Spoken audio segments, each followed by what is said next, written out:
नमस्कार, बेधडकमध्ये तुमचं स्वागत। बेधडकमध्ये आज आपण चर्चा करणार आहोत दिल्लीतल्या महाराष्ट्र सदन गैरव्यवहार प्रकरणी एसीबीनं महाराष्ट्रातल्या जवळजवळ 7 ते 9 अधिकाऱ्यांच्या विरोधात धडक कारवाई सुरू केली।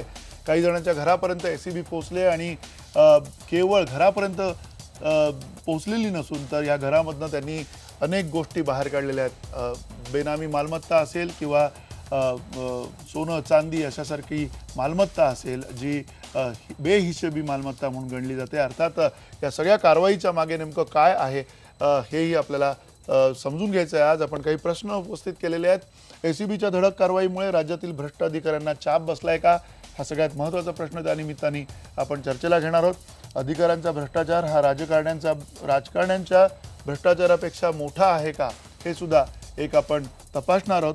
आणि भ्रष्ट अधिकारी आणि भ्रष्ट राजकीय नेते यांच्या अभद्र युतीमुळे राज्याचं नुकसान झालं आहे का, हे सुद्धा आपण चर्चेला घेणार आहोत। आपल्या सोबत राष्ट्रवादी काँग्रेसचे आमदार प्रवक्ता विद्या चव्हाण आहेत स्टुडिओमध्ये। राम कदम भाजपचे आमदार आणि प्रवक्ते आपल्या सोबत आहेत।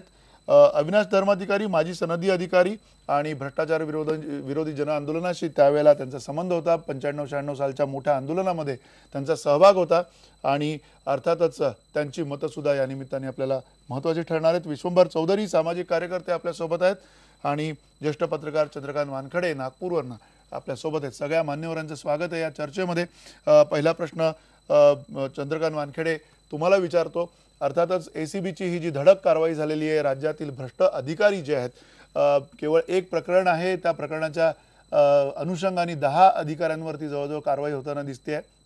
तुम्हाला काय वाटतंय की या सगळ्या कारवाईमुळे किमान गेल्या काही काळात एसीबी नावाचं हे जे खातं आहे ते कार्यतत्पर झाल्यामुळे तुम्हाला असं वाटतंय का की भ्रष्टाचाराला, राज्यातल्या भ्रष्टाचाराला चाप बसतोय?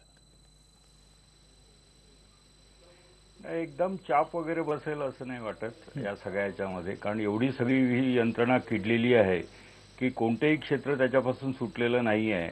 आणि सर्वसामान्य प्रशासनामध्ये म्हणजे अधिकारी आणि पुढाऱ्यांच्या पाठबळाशिवाय हे होत नाही असं माझं मत आहे। फक्त याच्यामध्ये फरक एवढाच आहे की अधिकारी किंवा प्रशासन जे उन्मत्त झालेलं आहे, म्हणजे सुरक्षिततेचं जे काही वरदान त्यांना आहे आणि अधिकाऱ्यांना एक असुरक्षितता आहे। आणि दुसरं असं की हे अधिकाऱ्यांना प्रशासन ठप्प करू शकतात हा वचक म्हणजे पुढाऱ्यांवर राहिलेला आहे। म्हणजे या कारवाईचं निश्चितच अभिनंदन केलं पाहिजे आणि हे सगळं खणून काढायचं असेल आणि चाप बसायचा असेल। दुर्दैवाने होतं असं की ही कारवाई झाली, त्याचा अखेर शेवट काय होणार आहे हाही अखेर याच्यात असतो, कारण अखेर नंतर लोकही विसरून जातात आणि विस्मरणात सगळं जातं। याचा एक शेवटचं म्हणजे हे लागलं पाहिजे, टोक याच्या हाताशी लागलं पाहिजे आणि या सगळ्या अधिकाऱ्यांना योग्य ती शिक्षा झाली पाहिजे आणि मग त्याचाच शिक्षा झाल्याचाच वचक बसण्याची शक्यता राहील। नक्की तुम्ही म्हणता की शिक्षा झाल्याचा वचक बसण्याची शक्यता राहील। आणि अर्थातच अविनाश धर्माधिकारी तुम्हाला सुद्धा हाच प्रश्न आहे, ज्या पद्धतीनं हा सगळा भ्रष्टाचार सुरुवात ज्याची होते, ज्या भ्रष्टाचाराची सुरुवात होताना खास करून अधिकारी पातळीवरती होते असं बऱ्याचदा म्हटलं जातं। बऱ्याचदा असंही म्हटलं जातं की भ्रष्टाचार हा फक्त राजकारण्यांचा दिसतो, अधिकाऱ्यांचा दिसत नाही आणि अधिकाऱ्यांच्या भ्रष्टाचाराची जी व्याप्ती आहे ती सुद्धा महाराष्ट्र राज्यामध्ये खूप मोठी आहे। काय याच्यावरती तुमच्या मनातली आंदोलन आहे? पहिलं वाक्य आहे की ह्या कारवाईचं मी स्वागत करतो आणि तिच्याकडे अपेक्षेने पाहतो। तेव्हा एका वेळी अँटी करप्शन ब्युरोनी अशा प्रकारे अनेक वरिष्ठ अधिकाऱ्यांविरुद्ध ऍक्शन घेणं हे कधी यापूर्वी घडलं असं जरा फार शोधावं लागेल, म्हणजे कदाचित कुठेतरी सापडेल, पण इतकी ह्या प्रकारची कारवाई, या कारवाईचं स्वागत करतो। कायद्याने आखलेली जी प्रक्रिया आहे ती पूर्ण होऊन दूध का दूध और पाणी का पाणी म्हणजे जो सिद्ध होईल भ्रष्ट आहे त्याची संपत्ती जप्त होऊन त्याच्यावर कारवाई निश्चित झाली पाहिजे।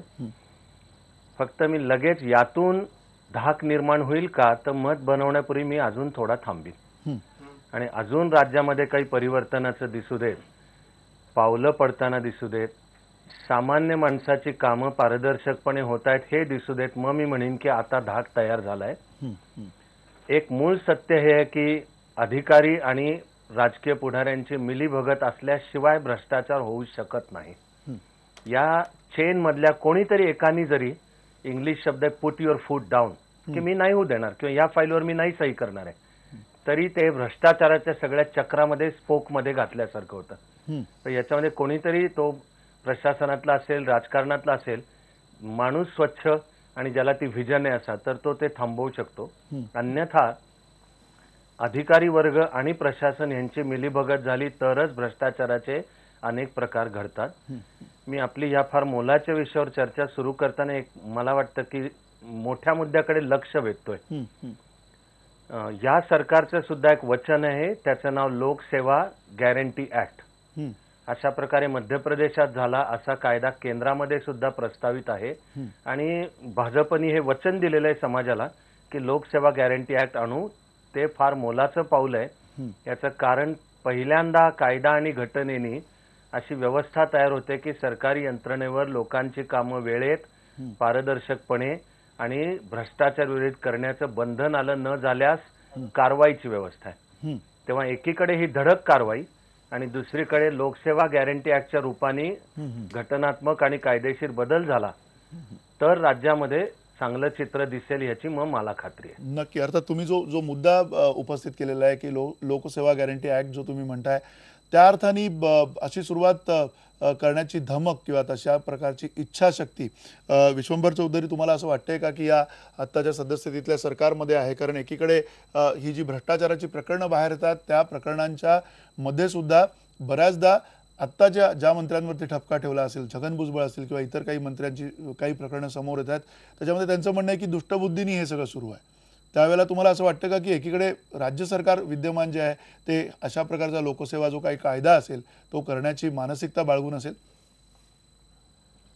आता मी थोडंसं धर्माधिकारी सरांचंच म्हणणं थोडंसं मी त्याच अंगाने जाणार आणि थोडं एक दोन स्टेप त्यात कदाचित थोड्या वेगळ्या मला वाटतं त्या सांगणार. आता समजा लोक पकडल्यानंतर यांची चौकशी होईल. चौकशी यंत्रणा आपल्याकडे चांगल्या नाहीत ही एक वस्तुस्थिती आहे. एसीबीने आता पकडलाय, एसीबी उत्साहात आहे, ठीक आहे. अनेक लोकांना पकडताय, चांगली गोष्ट आहे, त्याच्याबद्दल एसीबीचं अभिनंदन केलं पाहिजे. पण ही कन्सिस्टन्सी आपल्याकडे राहत नाही आणि शेवटी असं होतं की चौकशी चांगली होत नाही, इन्व्हेस्टिगेशन होत नाही, त्याच्यानंतरचं प्रॉसिक्युशन चांगलं होत नाही. त्या इन्व्हेस्टिगेशन प्रॉसिक्युशनसाठी आपण लोकायुक्ताची मागणी केली होती आणि ती सगळ्यांना माहिती आहे काय, लोकपाल आणि लोकायुक्त. तर लोकायुक्त राज्यात अजून आलेला नाही. भारतीय जनता पक्षाचे बीसी खंडोरी होते, त्यांनी उत्तम लोकायुक्त आणला होता आणि त्यावेळेला आपल्याला माहिती आहे की दिल्लीत त्यांचा सत्कारही केला होता.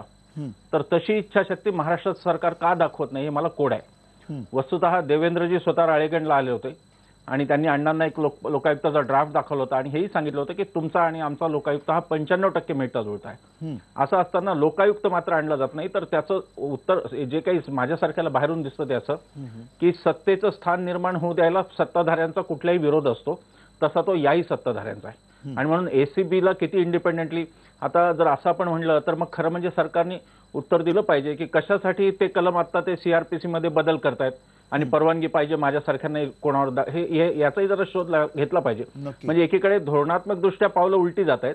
एसीबी काहीतरी चमत्कारिक कामगिरी करून दाखवत असेल तर ते आनंद आहे, त्याचं सर म्हणाले तसं मी पण स्वागत करतो.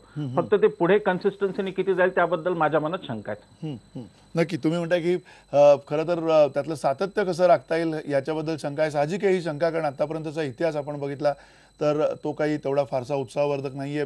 विद्या चव्हाण, तुम्हाला हा प्रश्न आहे की सातत्यानं छगन भुजबळांवरती ज्यावेळेला आरोप होतात किंवा त्या अनुषंगाने आता हे जे काही 7 अधिकारी जे आहेत त्यांची आता झडती घेण्यात आलेली आहे त्याच्यावरती पुढची कारवाई होईल. तुम्हाला असं वाटतंय का की हा जो भ्रष्टाचार आहे हा भ्रष्टाचार निपटण्यासाठी त्या अर्थाने सरकार असेल किंवा आधीचं सरकार आणि आत्ताचं सरकार या कुठल्याच राजकीय पक्षांची तुमची इच्छाशक्ती नव्हती आणि त्यामुळे हा भ्रष्टाचार उत्तरोत्तर वाढत गेलेला आपल्याला दिसतोय महाराष्ट्रात?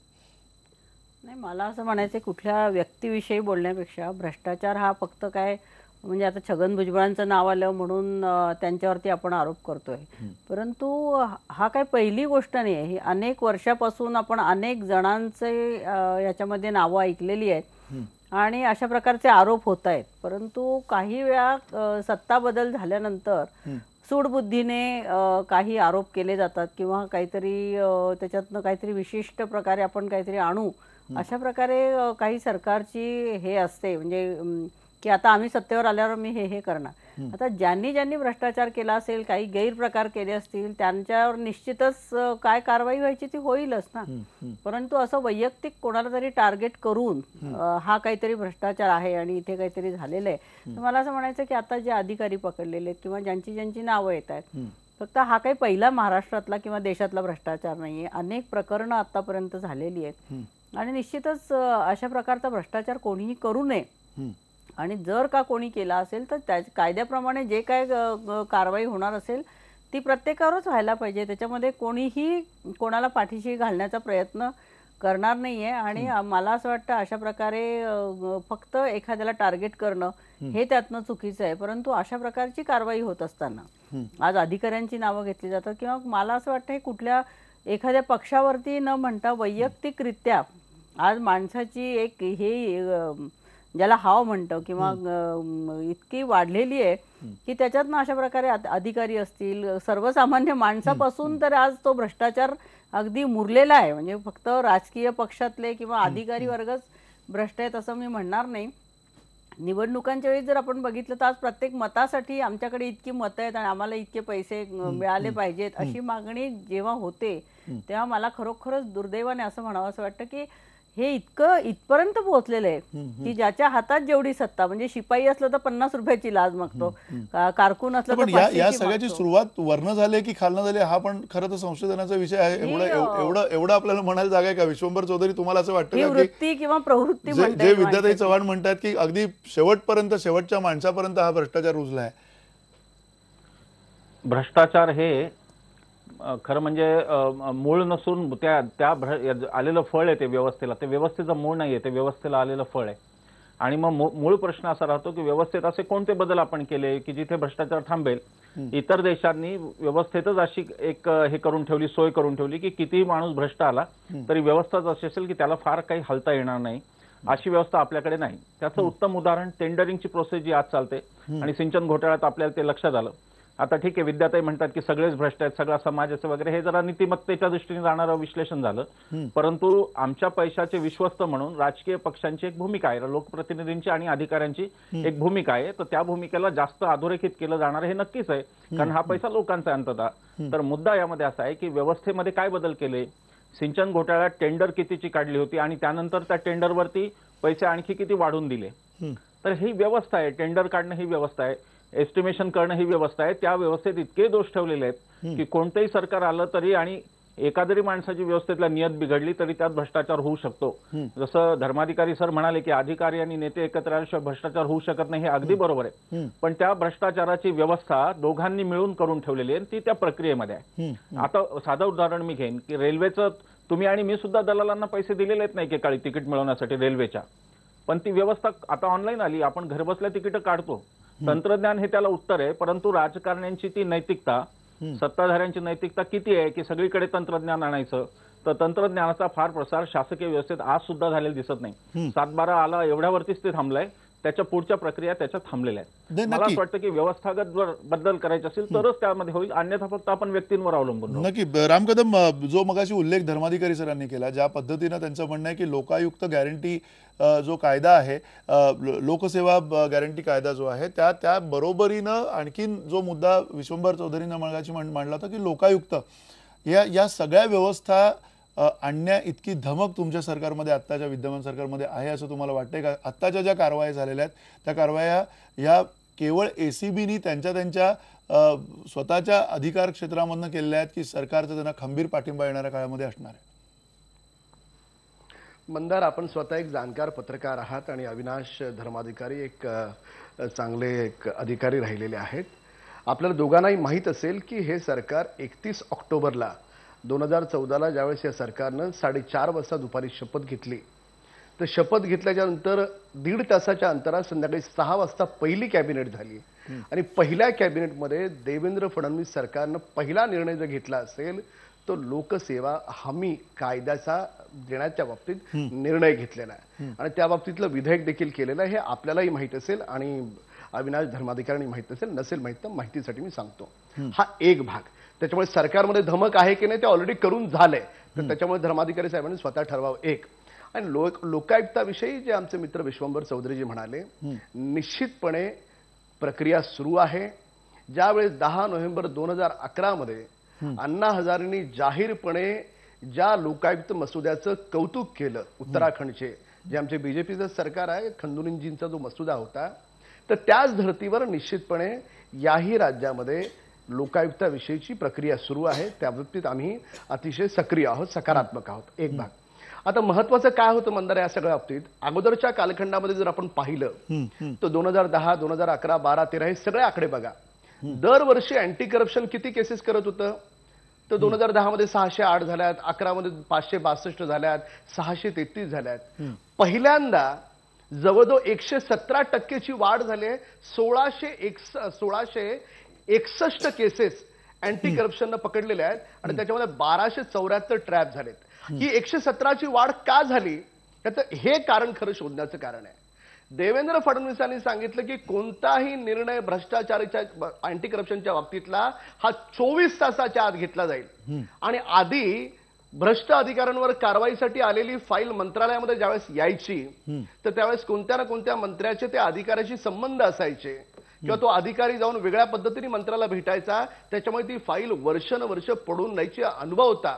म्हणून देवेंद्र फडणवीसांनी पहिलं जर काही काम केलं असेल तर या सगळ्या अधिकारी मंत्रालयामध्ये येण्याच्या थांबवल्या, खालच्या अँटी करप्शनच्याच अधिकाऱ्यांना पूर्ण अधिकार दिले आणि या हिवाळी अधिवेशनामध्ये डिसेंबरच्या जाहीर केलं की अशा प्रकारे मग नेता असेल, कोणता मोठा सनदी अधिकारी असेल, त्याच्यावर ओपन चौकशी केली जाईल. आणि त्याचाच भाग म्हणून आपण हे जे आता जे काही आपण चॅनलवर जी चर्चा चालवतो आहोत, हे देवेंद्र फडणवीस सरकार बीजेपीच्या सरकारनं घेतलेल्या निर्णयाचा भाग आहे. दुसरं काय होतं, हे जे अधिकारी आहेत, हे जे भ्रष्टाचार करत होते, भ्रष्टाचार त्यांच्यावर आरोपपत्र दाखल होऊन सुद्धा हे सेवेत होते.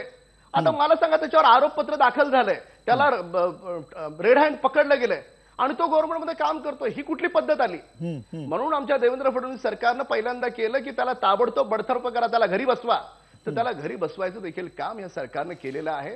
तर निश्चितपणे भ्रष्टाचाराच्या बाबतीमध्ये आमची भूमिका अशी आहे की या राज्याच्या तिजोरीमधला एक एक रुपया हा या देशातल्या ही कुठल्याही राज्यकर्त्यांची इच्छा असली पाहिजे, ही कुठल्याही राज्यकर्त्यांची इच्छा असायला हरकत नाहीये. राम कदम, एक मुद्दा मी तुमच्याकडे पुन्हा येतो. कृतीतून दिसतंय मंदार. ठीक आहे, नक्की मान्य करायला हरकत नाही. आता कृती करते एसीबी, कृती ज्या पद्धतीने करते त्याला जर का राजकीय तुमचा पाठिंबा असेल, सरकार म्हणून तुमचा पाठिंबा असेल तर निश्चित काहीतरी चांगलं होईल त्याच्यामधनं. अर्थात या सगळ्या भ्रष्टाचाराची जी आपण पहिल्या या भागामध्ये जी चर्चा करतो त्यातला सगळ्यात मोठा जो न दिसणारा भाग अनेकदा असतो. चंद्रकांत वानखेडे, तुम्हाला विचारायचं आहे, सर्वाधिक जर का फटका कोणाला बसला असेल तर तो विदर्भ असेल, मराठवाडा असेल, उत्तर महाराष्ट्रासारखे जे अनेक वेगवेगळे भाग आहेत महाराष्ट्रातले, त्या भागांना हा सगळा फटका बसलेला आहे. अशा वेळेला तुम्हाला असं वाटतं का की भ्रष्टाचाराची व्याप्ती जी आहे ती येणाऱ्या काळामध्ये, जसं राम कदम आता म्हणतात की ते ठामपणे येणाऱ्या काळामध्ये काही कारवाई करतील, पण ही कारवाई जसं मगाशी धर्माधिकारी सर म्हणाले असतील किंवा अगदी विश्वंभर चौधरी म्हणाले असतील, ज्या पद्धतीने ती एका लॉजिकल एंडपर्यंत जायला पाहिजे ती जाईल असं तुम्हाला वाटतंय का येणाऱ्या काळामध्ये? कारण अर्थातच यावेळेला निश्चित मोठ्या लोकांची नावं याच्यामध्ये आलेली आहेत आणि मोठ्या लोकांना जाळ्यामध्ये ओढलेलं आहे, मोठ्या राजकारण्यांना सुद्धा याच्यामध्ये बसवण्यात आलेलं आहे. याच्यामध्ये मंदार मला अजूनही फार आशादायक काही चित्र आहे असं वाटत नाहीये. म्हणजे राम कदमांनी जे आशादायक चित्र दाखवलेलं आहे, कारण अजूनही व्यवहार काही बदललेले दिसत नाही. प्रशासनाच्या पातळीवर किंवा सरकारच्या पातळीवर व्यवहार बदललेले दिसत नाही. कारण आता मी यवतमाळ जिल्ह्यातल्या जलशिवारयुक्त त्या योजनेचं पाहणी करत होतो, तर अनेक ठिकाणी किती पर्सेंटेज आहे अधिकाऱ्यांचं, पुढाऱ्यांचं, त्याच्यात किती, म्हणजे 10 लाखाचं काम असेल तर म्हणजे 6 लाखच रुपये त्यांच्या हातात द्यायचे, 4 लाख रुपये कुठे जातात असं ऑन द रेकॉर्ड लोक बोलत आहेत.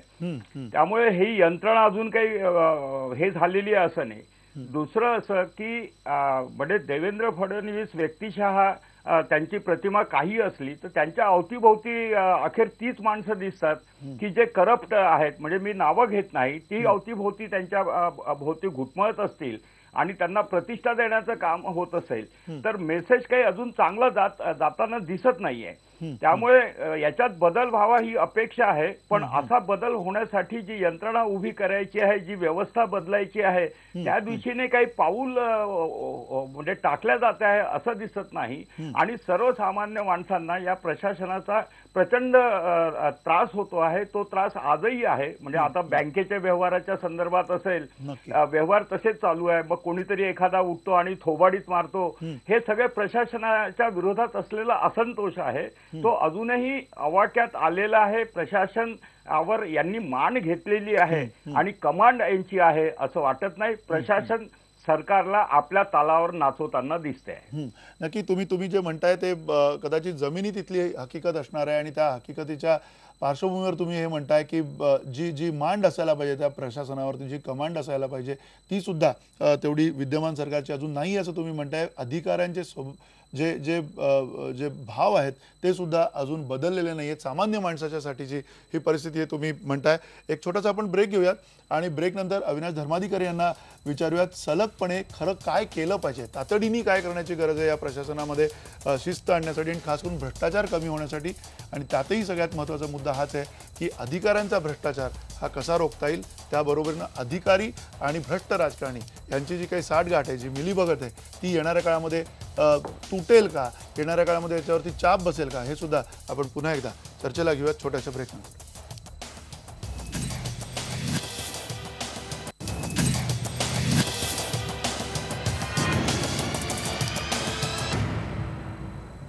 बेधडकमध्ये तुमचं स्वागत. आपण चर्चा करतोय महाराष्ट्र सदन प्रकरणी 7 अधिकाऱ्यांवरती जी धडक कारवाई केलेली आहे अँटी करप्शन ब्युरोनी, त्याच्या पार्श्वभूमीवरती. आणि अर्थातच काही तेवढ्याच बेधडक प्रतिक्रिया आपल्याला प्रेक्षकांनी दिलेल्या आहेत. श्याम चतुर म्हणतायत भ्रष्टाचाराचा खरा सूत्रधार सरकारी अधिकारी आहे, आपण फक्त नेत्यांना दोष देतो. अर्जुन कुदळे म्हणतायत ACBच्या कारवाईने नक्कीच चाप बसलाय, ही कारवाई वरिष्ठ पातळीवर झाली ही सध्या जमेची बाजू आहे. नितीन महानवर म्हणतायत उद्या जाऊन एखाद्या तहसील किंवा जिल्हा परिषद कार्यालयात जाऊन या, मग कळेल की खरोखरीच भ्रष्टाचाराला चाप बसलाय की नाही. याचा अर्थ त्यांचं म्हणणं आहे की अजून भ्रष्टाचार त्या अर्थाने संपलेला नाही आहे. सुरेंद्र उनावणे म्हणतात ACBने कुणाचीही गय करू नये, मग तो सत्ताधारी असो की आणखी कोणी. अर्थात या सगळ्या पार्श्वभूमीवरती पुन्हा एकदा जो रोख अधिकाऱ्यांवरती ह्यावेळेला आलेला आहे. एक महत्त्वाचा प्रश्न अविनाश धर्माधिकारी तुम्हाला विचारायचा आहे की ज्या वेळेला अशा प्रकारची भ्रष्टाचाराची प्रकरणं बाहेर येतात त्या प्रकरणांमध्ये राजकारण, राजकीय नेते आणि अधिकारी यांची ज्यावेळेला युती असते आणि त्याच्यामध्ये जो बळी जातो तो अधिकाऱ्यांचा जातो असं जे म्हटलं जातं, त्यात कितपत तथ्य आहे?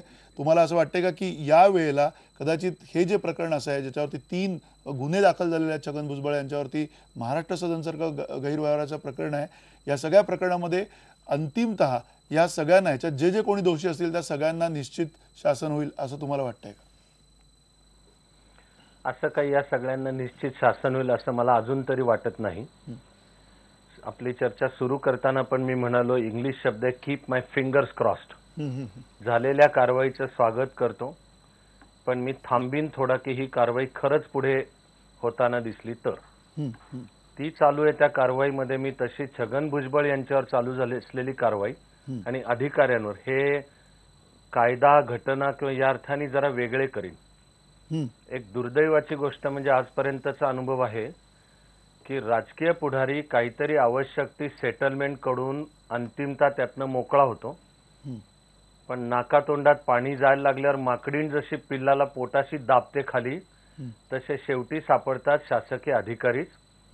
अनेकदा फाईलवर सही शासकीय अधिकाऱ्याची असते, ती कोणीतरी राजकीय पुढाऱ्यांनी दबाव आणली म्हणून त्यांनी सही केली असं तो अधिकारी म्हणत असतो. ते म्हणणं चूक आहे त्याचं, पण जेव्हा साक्षी पुराव्याचे चालू होतात तेव्हा फाईलवर सापडतं की त्याचीच आहे. आपण पूर्वीच्या आदर्श प्रकरणात सुद्धा पाहिलंय की खरं म्हणजे 3 पूर्वीच्या मुख्यमंत्र्यांची नावं हे निश्चित होती आणि हे आपले आधीचे मुख्यमंत्री पण चुकून बोलून पण बसले, ते रेकॉर्ड पण झालं. पण आपण पाहिलं की तुरुंगात गेले IAS अधिकारी, असं अन्य केसेसमध्ये सुद्धा हे सापडतो, ते छोट्या मोठ्या अनेक तऱ्हेच्या. त्यामुळे मला जमलं तेवढं उलट मी अधिकाऱ्यांना तर उलट म्हणत आलो की कारभार, राज्यघटना, कायदा आणि बेसिक मानवी नीतिमत्ता ह्याला सामोरे राहून करा. तुमच्या खांद्यावरनं कोणाला तरी बेकायदेशीर कामाची बंदूक चालवू देऊ नका. पण अनेक अधिकाऱ्यांनाही पदाचा, त्या ठिकाणी असणाऱ्या मिळकतीचा असा कुठेतरी मोह पडतो आणि मग उद्या त्यामुळे पकडले जायची वेळ आली तर अधिकारी पकडले जातात, ही एक वस्तुस्थिती आहे. त्याचं मंदार एक अगदी थोडक्यात म्हणतो, कारण मगाशी आपण सुरुवात केली ते बोलायला, तो अतिशय सखोल मुद्दा आहे. काय केलं म्हणजे हा भ्रष्टाचार दूर होईल, हा एक खूप मोठा आहे. मी 2 ओळी बोलतोय फक्त. एक आहे स्वतःपासून सुरुवात, म्हणजे गांधीजी म्हणत होते तसं be the change that you want to bring about. कारण बाकी व्याख्यानं सोपी आहेत. मगाशी विद्याताईंनी जी एक त्या स्वतः आमदार असून या स्पष्ट बोलल्या, हे उलट मी एक प्रकारे अभिनंदन करतो की इतका खोलात रुजलाय भ्रष्टाचार, लोकांनाही हवाय जणू भ्रष्टाचार, त्याचं लोकप्रतिनिधींवरही प्रेशर. ते हे गंभीर आहे समस्या. पण एक उत्तर स्वतःपासून सुरुवात, पण दुसरं तितकंच सखोल उत्तर त्याच वेळी आहे. आज भ्रष्टाचाराचं एक मूळ राज्यघटनेत आहे असं मी जबाबदारीपूर्वक म्हणतो. विशेषतः जो आत्ताच्या चर्चेचा विषय आहे, शासकीय अधिकारी आणि राजकीय पुढारी मिळून एकत्र येऊन करतात. कारण आज घटनात्मक दृष्ट्या प्रशासन लोकांना उत्तरदायी नाही, प्रशासन लोकप्रतिनिधींना उत्तरदायी आहे. त्यामुळे लोकप्रतिनिधी आणि प्रशासन एकत्र येऊन जनतेचंही लूट करू शकतात अशी व्यवस्था घटनात्मक मुळात आहे. म्हणून मुळातलं उत्तर मग म्हणायचं झालं तर प्रशासकीय यंत्रणा लोकांना थेट उत्तरदायी बनवली पाहिजे. मग त्याचा कार्यक्रम खूप मोठा आहे, पण ते मुळातलं उत्तर आहे. नक्की तुम्ही म्हणता की प्रशासन जे आहे ते लोकांना उत्तरदायी बनवायला पाहिजे, म्हणजे नेमकं काय केलं पाहिजे हा सुद्धा एक महत्त्वाचा त्यातला उपप्रश्न येईल. अर्थात विश्वंभर चौधरी, तुम्हाला लोकायुक्त असेल किंवा आता आपण हमी कायदा जो काही म्हटला लोकसेवेचा, त्याही पेक्षा महत्त्वाचे मूलभूत प्रश्न याच्यामध्ये आत्तापर्यंत झालेला जो भ्रष्टाचार आहे, कुठेतरी एक उदाहरण समोर यावं लागेल. येणाऱ्या काळामध्ये जर का या सगळ्या भ्रष्टाचाराला चाप बसायचा असेल किंवा अधिकाऱ्यांचा भ्रष्टाचार सुद्धा त्यांच्या पातळीवरती कमी झाला तरी सुद्धा खूप मोठा दिलासा या समाजाला इथल्या मिळेल, जे चंद्रकांत वानखेडे मगाशी म्हणाले. तुम्हाला असं वाटतंय का की हा एक प्रकारचं जे उदाहरण दाखवण्याचा जो प्रकार घडायला पाहिजे तो येणाऱ्या काळात घडू शकेल? या अशा अनेक आत्ताची जी काही समोर उदाहरणं येतात, अधिकारी असोत किंवा राजकारणी असोत, त्यांना लवकरात लवकर एका विशिष्ट टाइम फ्रेममध्ये या सगळ्या प्रकरणाचा जो काही एक छडा लागला पाहिजे तो लागू शकेल असं तुम्हाला वाटतंय का? नाही, मगाशी धर्माधिकारी सर म्हणाले त्याप्रमाणे मूळ मुद्दाच हा आहे की शेवटी अधिकाऱ्यांच्या नाड्या राजकीय व्यवस्थेच्या हातात आहेत आणि तिथे काहीतरी झालं पाहिजे. मी आपल्याला सांगतो, बदलीचा कायदा जो आला त्याच्यासाठी अनेकांनी प्रयत्न केले, अण्णांनी त्याच्यासाठी उपोषण पण केलं होतं. ते बदलीच्या कायद्यामध्ये निदान 3 वर्षाचं संरक्षण मिळालं. अन्यथा आपण अनेक अधिकारी पाहिलेले आहेत की ज्यांच्या किती बदल्या, अनेक बदल्या झाल्या. पण दुसरा त्याचा सकारात्मक भाग एक आहे की आज जरी व्यवस्था तशी असली तरी अगदी चर्चेत सामील असलेल्या धर्माधिकारी सरांपासून TN शेषन यांच्यापर्यंत उदाहरण आहेत की त्यांनी राजकीय नेत्यांना जू मानलेलं नाही आणि त्यांनी सांगितलंय की हे कायद्यात बसत नाही तर मी करणार नाही, किंवा त्याही पलीकडे जाऊन हे लोकहिताचं मला वाटत नाही म्हणून मी करणार नाही असं सांगितलेले अधिकारी आहेत. अधिकारी आजही प्रशासनामध्ये, मी असं माझा स्वतःचा असा अनुभव आहे, साधारण 40% अधिकारी प्रशासनातले आजही चांगले आहेत. ते अगदीच काही पूर्ण भ्रष्ट झालेत अशातला भाग नाही. परंतु या 40 जणांच्या साठी समाज किती वेळा उभा राहतो हाही प्रश्न आहे. श्रीकर परदेशींच्या बाजूने समाज उभा राहिला, सुनील केंद्रेकरांच्या बाजूने उभा राहिला, तर समाज उभा राहण्याची प्रक्रिया आता सुरू झाली आहे. आणि म्हणून चांगल्या अधिकाऱ्यांनी आता स्वतःला हे आश्वस्त केलं पाहिजे की आपला जर लौकिक चांगला असेल तर लोक आपल्या पाठीशी उभे राहतील. ही सकारात्मक गोष्ट त्यातली एक बाजू झाली. पण मुळामध्ये व्यवस्थेतला जो बदल आहे आणि त्याच्यामध्ये पुन्हा एक राजकारण, हेही आपण लक्षात घेतलं पाहिजे. अहो, चौकशी करायची ना तर महाराष्ट्रामध्ये लवासासारखं दुसरं उदाहरण नाही. तिथे सगळं सिद्धच झालेलं आहे. चौकशी नाही, आता फक्त कदाचित कोण अधिकारी दोषी आहेत एवढंच ठरवायचं आहे. विचारा राम कदम साहेबांना की फडणवीस सरकारची आहे का हिंमत लवासाला हात लावायची? विचारा. ही उदाहरणं फार मोठी आहेत, व्यापक आहेत. राम कदम, या अर्थाने जेवढी आतापर्यंत असलेली जी काही उदाहरणं तुमच्या समोर आहेत, तुमचं सरकार नवी एक कोरी पाठी घेऊन आलेलं आहे. त्याच्या अगोदरची जी काही कुठल्याही सरकारी असे ना, कुठलेही राजकीय नेते असे ना, ज्या काही गोष्टी आतापर्यंतच्या वादग्रस्त ठरलेल्या आहेत त्या वादग्रस्त गोष्टींना हात घालण्याची, त्या गोष्टींना वरती समोर आणून त्याच्यावरती पारदर्शकपणे कारवाई करण्याची तुमची धमक आहे का? त्यांचाच प्रश्न होता विश्वंभर चौधरींचा. मी आपल्याला प्रामाणिकपणे सांगेन की हिवाळी अधिवेशनाच्या कालखंडामध्ये माननीय मुख्यमंत्र्यांनी हे स्पष्ट केलंय की या घटनेसमोर, या राज्यासमोर कुणीही नेता, कुठलंही मोठं प्रोजेक्ट हे मोठं नाही. जो या राज्याच्या तिजोरीवर डल्ला मारणारा असेल त्याच्यावर हे सरकार कठोर कारवाई करेल। आणि आज जे आपण जी चर्चा लावली आहे, मला असं वाटतं या देवेंद्र फडणवीस सरकारने केलेली कठोर कारवाई त्याच्यामुळेच ही चर्चा होते। मला मान्य आहे, जन्म झाल्याच्या नंतर बर्थ सर्टिफिकेट पासून मृत्यू झाल्यावर जी डेथ सर्टिफिकेट घेतो तिथपर्यंत अनेक ठिकाणी भ्रष्टाचार बोकाळलेला आहे, तो काही एका रात्रीत संपणार नाहीये। पण याच्यासाठी जनतेने सुद्धा साथ देणं गरजेचं आहे। आणि मी आपल्याला विनंती करेन मंदार की तुमच्या चॅनलवर खाली 1064 हा जो ऑनलाईन नंबर आहे अँटी करप्शनचा, टोल फ्री नंबर आहे, तो टोल फ्री नंबर आपण चालवा। जोपर्यंत या गावागावामधून, जिल्ह्यांमधून, तालुक्यांमधून लोक सुद्धा याला साथ देत नाहीत, जसं धर्माधिकारी साहेब म्हणाले ते अत्यंत खरं आहे, तोपर्यंत आपल्याला हा पूर्णपणे भ्रष्टाचार थांबवता येणार नाही। आता दुसरा प्रश्न आपण बघू की राजकीय इच्छाशक्ती आहे की नाही। अहो, जर या सरकारची राजकीय इच्छाशक्ती होती म्हणून तर एवढे सगळे आता अडकायला लागलेत। अगोदर कधी असं झालंय का? अविनाश धर्माधिकारींसारखा एक निस्वार्थ अधिकारी बोलत असताना पहिलं वाक्य त्यांचं असं होतं की अशा प्रकारची झालेली कारवाई मला आधी स्मरणात आठवत नाही। याचा अर्थ काय? याचा अर्थ हे सरकार कोणालाही माफ करणार नाही ज्यानं चुकीचं केलं असेल। मग लवासा असेल किंवा आणखी असे 10 लवासा असतील तरी हे सरकार कोणालाही माफ करणार नाही। हा भाग एक। दुसरं काय केलं आम्ही, चीफ सेक्रेटरीच्या हाताखाली दर आठवड्याला यामध्ये ह्या भ्रष्टाचाराच्या ज्या फाईल्स आहेत याची रिव्ह्यू घ्यायला आपण सुरुवात केली। आणि जेवढे सरकारी अधिकारी आहेत, निमसरकारी अधिकारी आहेत, महानगरपालिकेचे अधिकारी आहेत, पहिल्यांदा ऐतिहासिक निर्णय आपण असा घेतला की त्यांची सगळ्यांनी आपली मालमत्ता जाहीर करायची, जे स्वातंत्र्य प्राप्तीनंतरच्या कालखंडात कधी झालं नाही। हा ऐतिहासिक निर्णय आहे। 3 लाख रुपयाच्या वर जर खरेदी करायची असेल तर आपण ई टेंडरिंग सुरू केलं। कशासाठी केलं? भ्रष्टाचार थांबावा म्हणून केलं ना। मंदार 1 लाख रुपयाच्या वर जर लिलाव करायचा असेल तर आधी असाच व्हायचा सेटिंगने अधिकाऱ्यांच्या, आपण त्याचंही ई टेंडरिंग सुरू केलंय। ठीक आहे, दुसरं एक तुम्हाला सांगतो, अपेक्षित ऐका महत्वाचं आहे का, जे अविनाश धर्माधिकारी साहेब म्हणाले की राज्यघटनाच मुळात चुकीची आहे, मी काही अर्थानं त्यांच्याशी सहमत आहे पण पूर्ण नाही। माहितीचा अधिकार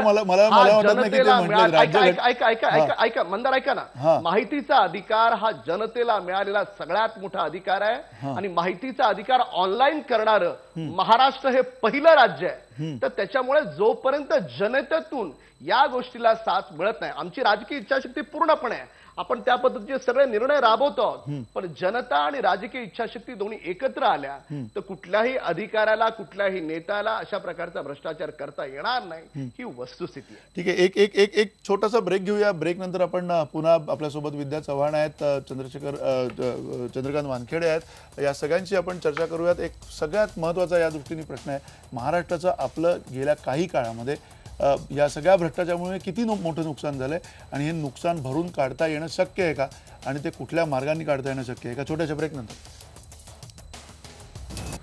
भ्रष्टाचाराच्या निमित्ताने ही चर्चा सुरू आहे। आणि अर्थात विद्या चव्हाण, तुम्हाला हा प्रश्न विचारायचा आहे की तुमच्या पक्षाची आतापर्यंतची भूमिका आहे की केवळ आणि केवळ छगन भुजबळ यांच्यावरती सूडबुद्धीने कारवाई केली जाते। आतापर्यंत अनेक प्रकरणं आले ज्याच्यामध्ये तुम्ही हेच म्हटलेले आहात की सूडबुद्धीने कारवाई केली जाते, आणि आता पुन्हा येणाऱ्या काळामध्ये तुम्हाला असं वाटतं का की ही कारवाई केवळ आणि केवळ तुमच्या पक्षाच्या विरुद्ध आहे आणि त्या अर्थाने ती सूडबुद्धीची आहे असं तुम्हाला म्हणायचं आहे? कारण बरेच जण असंही म्हणतात इतर पक्ष की भाजपनी सुद्धा ही कारवाई अशा पद्धतीनं केलेली आहे की जेणेकरून येणाऱ्या काळात भविष्यात कदाचित राष्ट्रवादीची त्यांना मदत व्हावी। नाही, ह्या बोलण्यामध्ये काही अर्थ नाही। खरं म्हणजे मला फक्त ह्या ठिकाणी सांगायचं की राष्ट्रवादीवरती जो आरोप केला जातो, आता मगाशी महाराष्ट्र सदनाचा उल्लेख करून जे बोलला त्याच्यामध्ये एकदा तरी महाराष्ट्र सदन तुम्ही दिल्लीला जाऊन बघा, म्हणजे इतकी अप्रतिम वास्तू बांधलेली आहे की त्याच्यामध्ये प्रत्येक पुतळ्यापासून ते अगदी प्रत्येक ह्याच्यापर्यंत की महाराष्ट्र सदन जे पूर्वीचं होतं आणि जे आत्ताच आहे, म्हणजे दिल्लीमध्ये आपण गेलो की इतर राज्याचे स्टेटचे जे आपण एक हे बघितले ते चांगलं बांधलंही असेल कदाचित, त्याच्याबद्दल कदाचित वेगळी चर्चा करावी लागेल आपल्याला, पण त्याच्यात गैरव्यवहार झालाय, त्याच्यामध्ये त्याच प्रकरणामध्ये आलेत ना हे सगळे अधिकारी अडकलेत, 3 गुन्हे दाखल झालेत छगन भुजबळ। मला निश्चितच नाही, होऊन दे ना, गुन्हे काय 3 काय 10 सुद्धा होऊ शकतील, त्याला काही अर्थ नाही। एकदा तुम्ही जर एखाद्याला टार्गेट करायचं ठरवलं तर परंतु परंतु ती वास्तू एक इतकी अप्रतिम झालेली आणि एवढं, आणि त्याचं ऑडिट करता येईल ना, नाही असं कोणी सांगितलेलं आहे की त्याच्यावर काय खर्च झाला काय नाही, ते इतर कोणी आर्किटेक्ट किंवा त्यांनी जर इन्स्पेक्शन केलं तर त्याचा खर्च काय झालाय त्याचा ताळमेळ सगळं होऊ शकेल. परंतु कुठेतरी काहीतरी वाईटच केलेलं आहे किंवा भ्रष्टाचारच झालेला आहे. किरीट सोमय्या हे तर अक्षरशः म्हणजे मला असं वाटतं प्रत्येक प्लॅटफॉर्मची उंची ते मोजून दाखवत होते. अरे त्या मुंबईच्या लोकल ट्रेन मध्ये तुम्ही काहीतरी करणार होता ते तुम्ही करून दाखवा.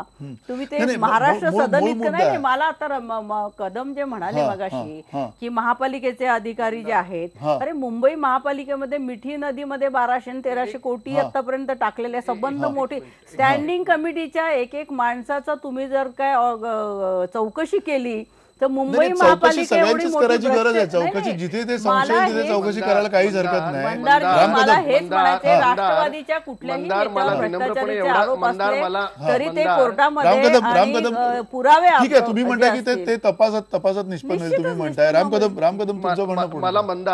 मला मंदार एवढंच सांगा, किरीट सोमय्यांनी रेल्वे प्लॅटफॉर्मची उंची मोजून पाहिली कारण मोनिका मोरेचा हात गेला होता. तो हात सुद्धा ऐका ताई, तो मोनिका मोरेचा गेलेला हात सुद्धा लावणारे भाजपचे किरीट सोमय्याच होते आणि प्लॅटफॉर्मची कमी असलेली उंची सुद्धा पूर्ण मुंबई शहरामध्ये वाढवण्यासाठी भाजपनं धडपड केली आहे. त्याच्यामुळे तुम्ही त्याच्याबद्दल अशा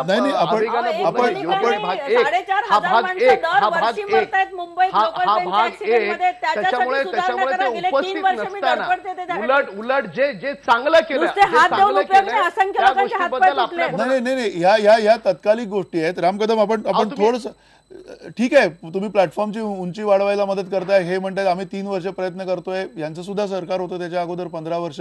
मूळ मुद्दा सगळ्यात महत्वाचा मुद्दा चंद्रकांत वानखेडे, जो अधिकाऱ्यांचा चेहरा आहे, जो भ्रष्टाचारी अधिकारी, अगदी खालपासून ते वरपर्यंतचे जे अधिकारी आहेत, यांच्या भ्रष्टाचारामध्ये जे राजकीय वरदहस्त असतो त्याच्यामध्ये कुठेतरी येणाऱ्या काळामध्ये काय झालं, कशामुळे, याच्यामुळे या सगळ्या प्रकरणामध्ये कुठेतरी एक खीळ बसेल असं तुम्हाला वाटतंय? काय करायला हवं लोकांनी असं तुम्हाला वाटतं?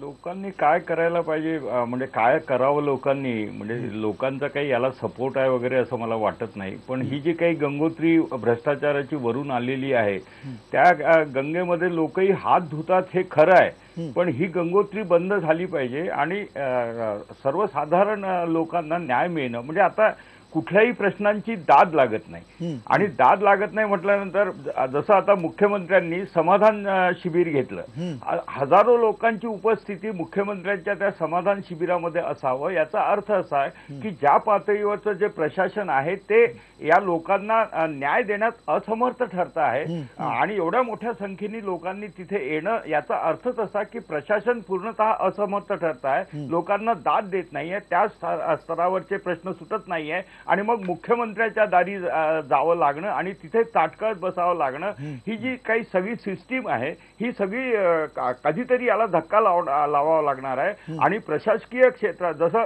5 वर्षांनी पुढारी एक वेळ का होईना लोकांना नमस्कार करतो किंवा बदलतो, लोक बदलतात.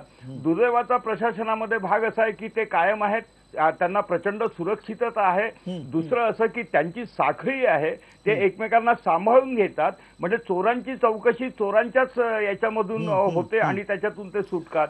धर्माधिकारी काही म्हणत असले म्हणजे सही असते त्यांची वगैरे, पण यांची जी एक जबरदस्त पकड आणि हे आलेली आहे आणि ही निश्चितपणे म्हणजे जर समजा राजकीय पुढाऱ्यांनी यांना सहकार्य केलं नाही तर हे प्रशासन ठप्प करू शकतात आणि मग परत लोकप्रतिनिधींना अडचण अशी येते की कामं होत नाहीये, कामं ठप्प झालेली आहे, असं काहीतरी एक त्रांगडं झालेलं आहे. याच्यावर प्रशासनावर सुद्धा काहीतरी अंकुश लावण्याची एक हे आलेली आहे आणि ही जी काही अखंड ध्रुव ताऱ्यासारखी एक सुरक्षितता त्यांना प्रदान करण्यात आलेली आहे त्याच्यावर कुठेतरी आच आली पाहिजे आणि ते सुद्धा असुरक्षित असतील अशी व्यवस्था याच्यामध्ये झाली. नक्की. अविनाश धर्माधिकारी खुद्द महाराष्ट्र राज्याचे माहिती आयुक्त या सगळ्या प्रकरणामध्ये अडकलेले आहेत. आपण बघितलं आता ज्या पद्धतीनं त्यांच्याकडे संपत्ती आहे, बेहिशेबी संपत्ती आहे, सोनं चांदी जी काही इतर शेअर्स वगैरे सगळं आपण सगळं वाचतोय, या सगळ्या पार्श्वभूमीवरती तुम्हाला असं वाटतं का की जो जो जो उपाय तुम्ही सुचवताय, तुम्ही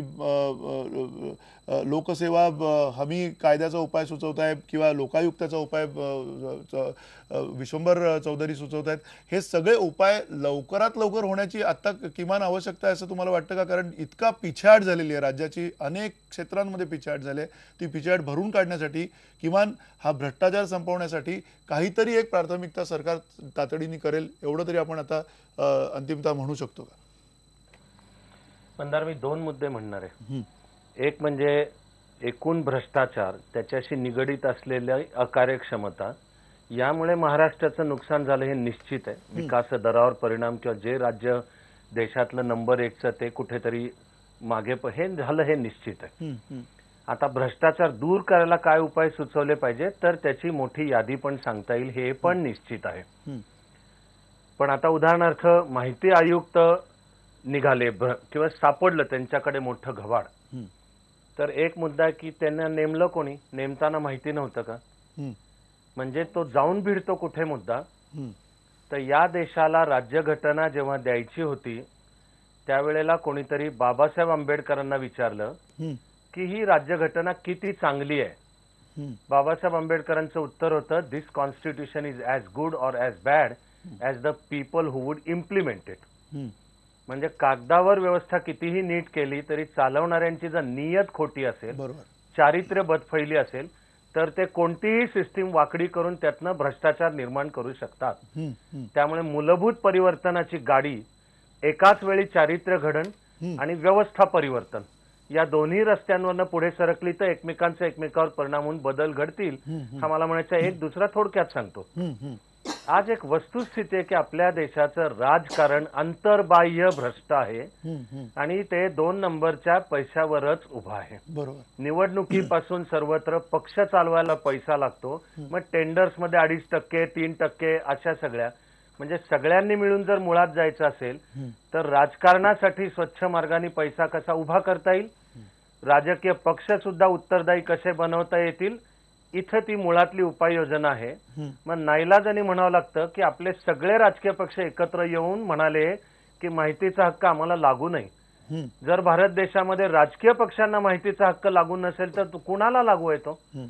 तेव्हा राजकीय व्यवस्थेच्या अर्थशास्त्रामध्ये मूलभूत बदल झाले तरच आपल्याला खरं परिवर्तन दिसून येईल. नक्की तुम्ही म्हणता की खरं परिवर्तन करण्यासाठी हे सगळे मार्ग आहेत. तर विश्वंभर चौधरी अगदी थोडक्यात जाता आता तुम्हाला वाटते का की हे इतके सगळे मार्ग जे तुम्ही सगळे सांगतायत गेले अनेक वर्ष, त्या मार्गांमध्ये कुठेतरी त्याच्या आधी एक अतिशय सोपा मार्ग म्हणजे कायद्याचा धाक, हा धाक बसण्यासाठी नेमकं तातडीनं काय व्हायला पाहिजे असं तुम्हाला वाटतं? कारण व्यवस्था परिवर्तन असेल किंवा चारित्र्य संपन्न सगळं राजकारण आणि एकूण प्रशासन आणि सामान्य जनजीवन जर का व्हायचं असेल तर तो कदाचित थोडासा लांबचा मार्ग असू शकेल.